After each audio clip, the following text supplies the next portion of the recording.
Sebelumnya, Assalamualaikum warahmatullahi wabarakatuh. Jadi kami dari mahasiswa UNES di sini kami akan melakukan wawancara terkait dengan mata kuliah Bahasa Inggris Kajian PAUD.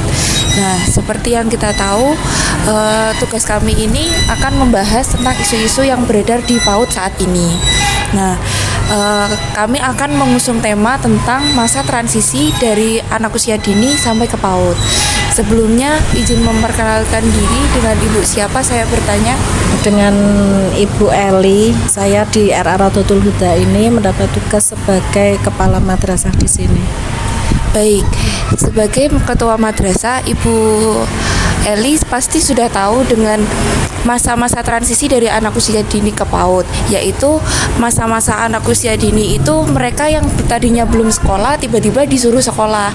Pasti mereka itu sulit dikondisikan dan mereka pasti kaget antara mereka saat masa bermain dan sekarang mereka harus berangkat ke sekolah. Pasti banyak anak-anak yang mengalami tantrum, rewel, sulit diatur, bangun kesiangan, dan mereka itu cenderung lebih semaunya sendiri gitu, Bu. Nah, di sini kami memiliki beberapa pertanyaan.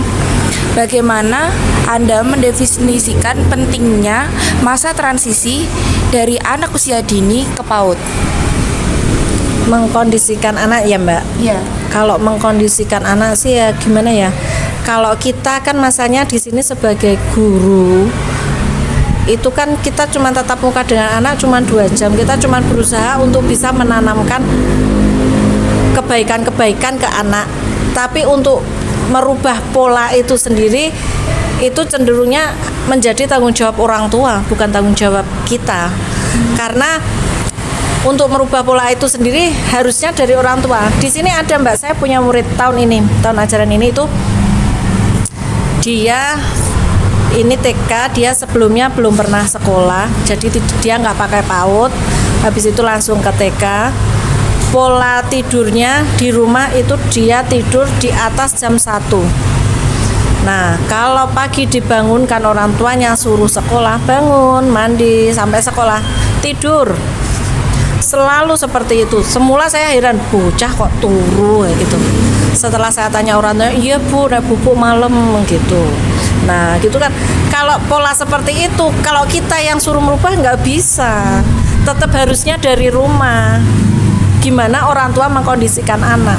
Jauh-jauh hari sebelum anak itu masuk sekolah, orang tua harus sudah menekankan ke anak, adik, besok kamu sudah sekolah, kamu sudah mulai masuk sekolah, jam segini kamu harus sudah tidur, pagi kamu harus sudah bangun.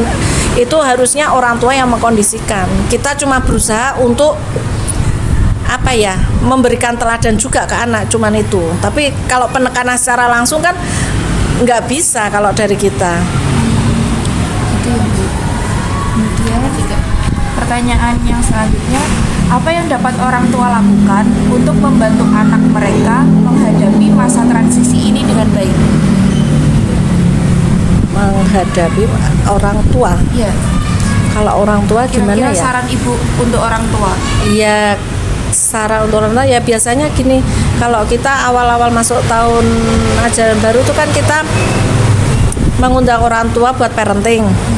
Nah, pada saat parenting itu ya kita berusaha menekankan ke orang tua.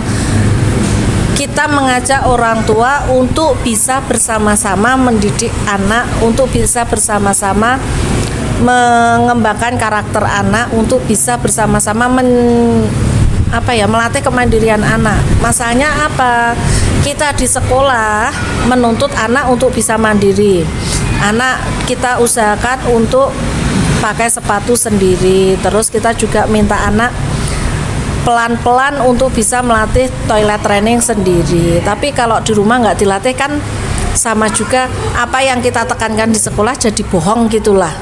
Nah, itu kita pada saat parenting itu kita benar-benar meminta orang tua untuk ayo kita sama-sama mengembangkan anak-anak kita bersama-sama. Bukan, jangan serahkan tanggung jawab itu semua ke guru. Jangan, karena itu bukan tanggung jawab kita pada dasarnya, itu tanggung jawab mereka. Berarti guru itu nggak bisa semata-mata jadi patokan gitu ya? Terus kalau gitu kadang kan kebagian orang kadang ada yang karang gurune rak ngajari gitu lah. Padahal kan gimana kita mau ngajari anak di sekolah cuma berapa jam? Iya. Sehari ada berapa jam? Berarti dia lebih lama di rumah kan daripada di sekolah. Pembiasaannya tuh lebih di Iya, rumah ya. betul. Selanjutnya akan ditanyakan oleh Bapak. Nomor 4. Nomor selanjutnya ini Bu mengenai strategi atau aktivitas yang dapat digunakan oleh guru PAUD untuk membuat anak-anak merasa nyaman dan bersemangat saat masuk PAUD. Mungkin ini lebih ke pas pengajarannya ya Bu. Ya biar lebih nyaman ya pokoknya kita berusaha untuk lebih banyak mengajak bermain lah. Kita belajarnya bareng-bareng sama mereka, kita ajak bermain. Kita kita prosesnya giring pelan-pelan.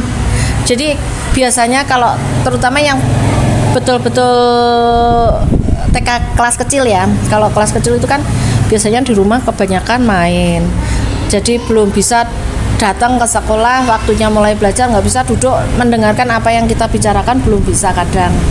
Ya mungkin ada yang bisa karena di rumah sudah istilahnya udah ditoto sama orang tuanya, tapi ada yang enggak ditoto, pokoknya wes iki waktunya sekolah ya wes gitu aja. Tapi nah pada saat seperti itu biasanya anak yang dilepas orang tuanya itu biasanya dia punya dunia sendiri lah gitu. Kita ya berusaha ikutin aja dulu di awal-awal, kita ikutin terus, tapi kita giring pelan-pelan buat bisa mereka mengikuti kemauan kita. Berarti dari awalnya itu ikutin kemauan anak dulu, baru pelan-pelan ya Bu. Iya. Mungkin selanjutnya ada pertanyaan lagi. Kak. Pertanyaan yang kelima ya Bu, bagaimana peran guru PAUD dalam mengidentifikasi kebutuhan individu anak dan mengatasi potensi kecemasan atau kekhawatiran selama masa transisi ini? Identifikasi. Iya kan di awal-awal pelajaran, awal-awal tahun ajaran baru itu kan biasanya kita memang lebih banyak belum fokus, kita sama sekali belum fokus pada mainan, belum fokus pada pelajaran, belum fokus pada materi. Jadi selama 1 minggu pertama itu biasanya kita ngajarinya anak ya main, full main, berdoa. Di awal pun kita cuma baca basmalah aja, nanti selesai juga cuma baca hamdalah aja. Kita main, dari situ kan nanti akan terlihat muncul keunggulan atau kelemahan dari masing-masing anak itu akan terlihat dengan sendirinya. Nah dari situ biasanya langsung kita pilah-pilah buat pembagian kelasnya.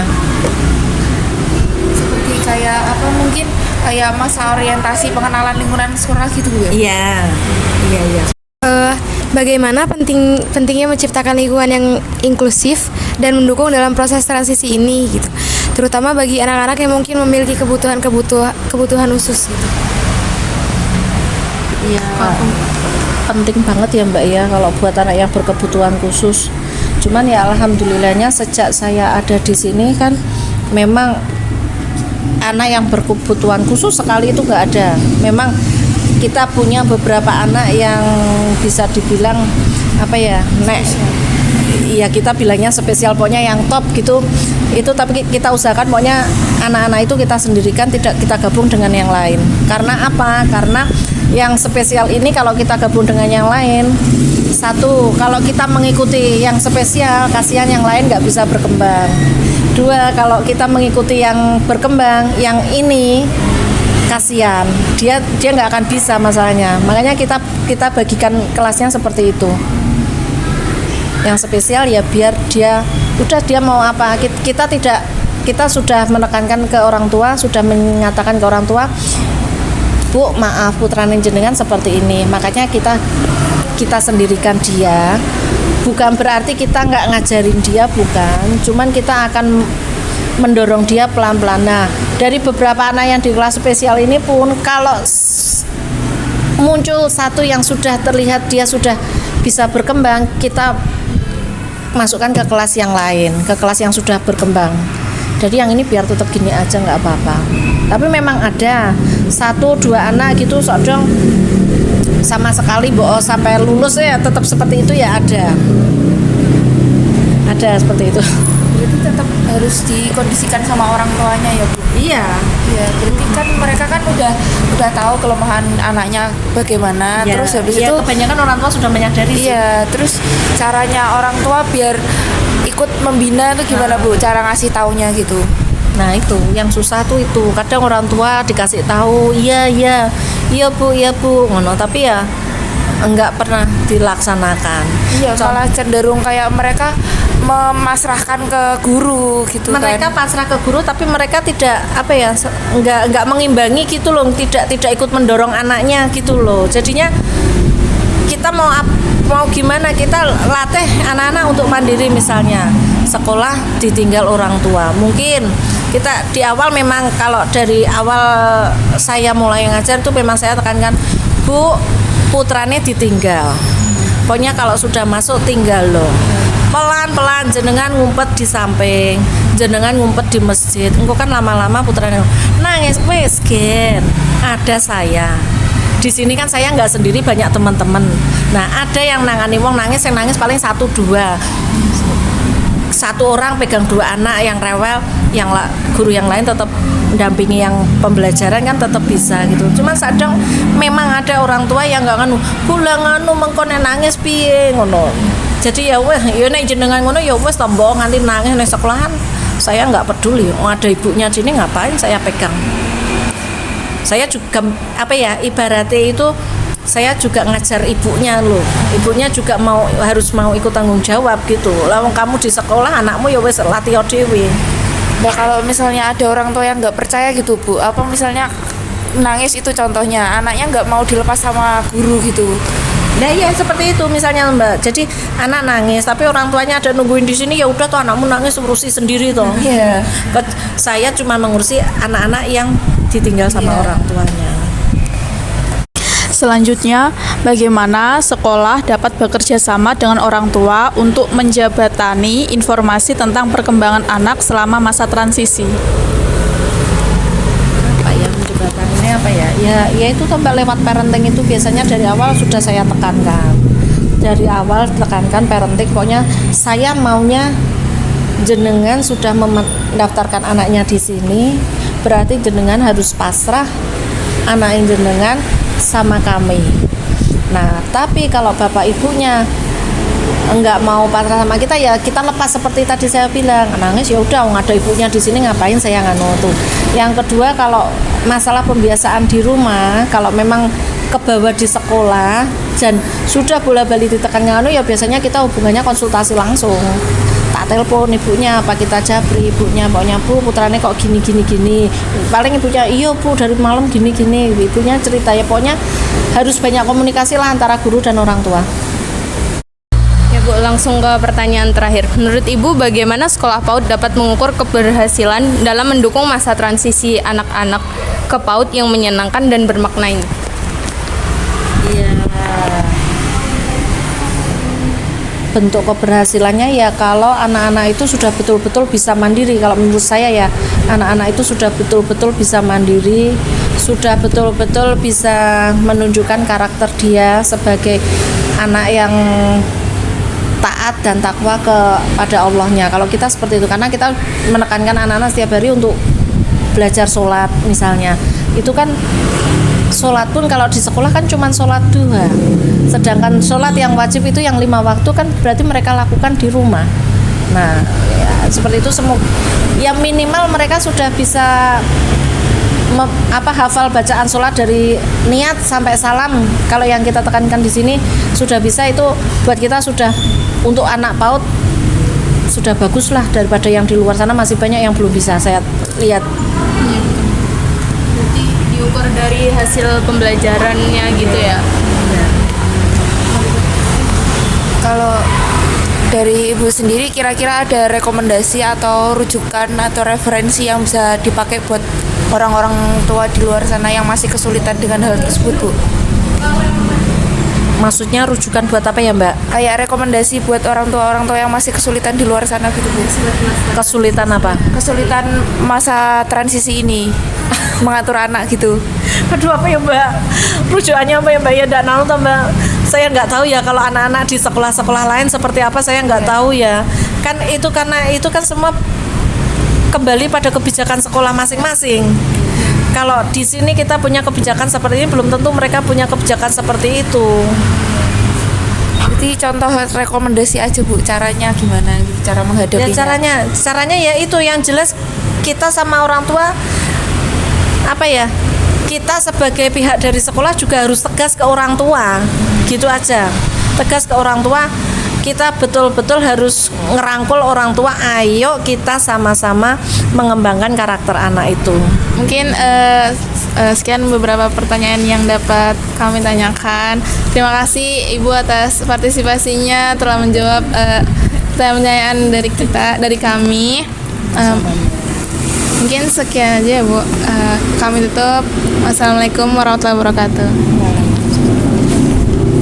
Assalamualaikum warahmatullahi wabarakatuh. Waalaikumsalam warahmatullahi wabarakatuh. Sebelumnya perkenalkan Ibu, kami dari mahasiswa PG PAUD UNES ingin mewawancarai Ibu mengenai isu terkini tentang PAUD. Silakan Ibu bisa perkenalan diri, dari orang tua siapa, anaknya umur berapa? Nama saya Siti Marifah, orang tua dari LK, umur 4,5 tahun. Di sini kami akan membahas tentang masa transisi anak usia dini ke pendidikan anak ke PAUD gitu ya Bu. Untuk pertanyaan pertama,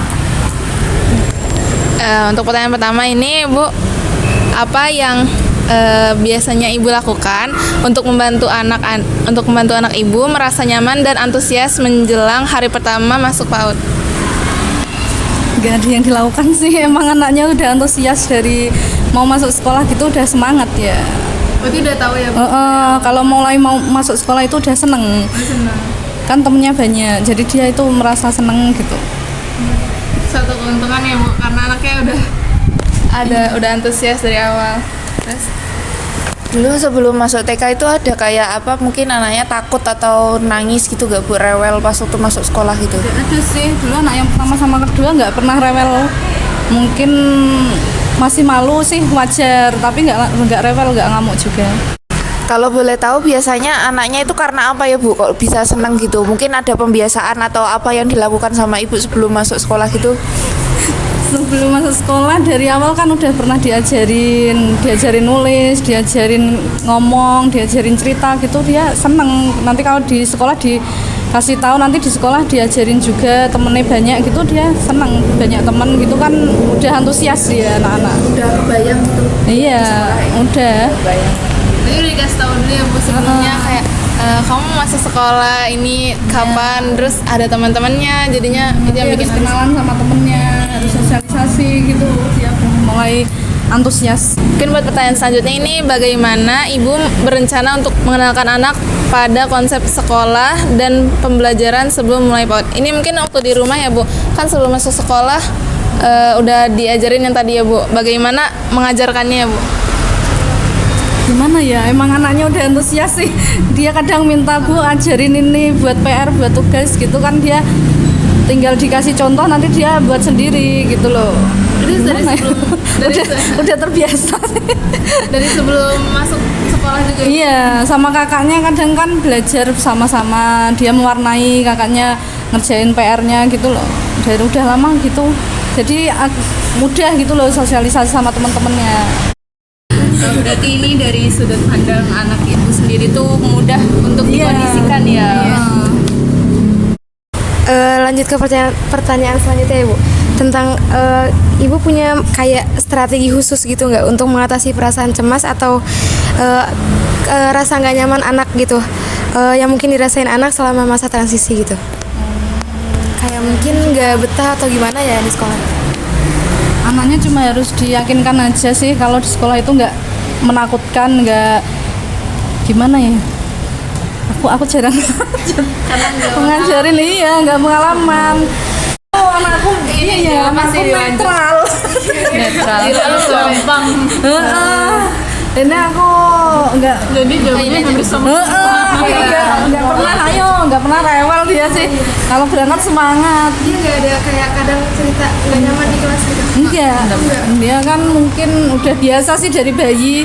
Dari bayi sering tajak ngajar, sering ikut. Kan dia gimana ya? Aku susah Udah tahu itu jadi berarti aku enggak ada Udah terbiasa sama udah lingkungannya, terbiasa, jadi nggak makanya ini kan ya. nggak ada rasa rewel, biar nggak ada. Ya Bu, mungkin sekian pertanyaan dari kami. Terima kasih untuk jawabannya. Assalamualaikum warahmatullahi wabarakatuh.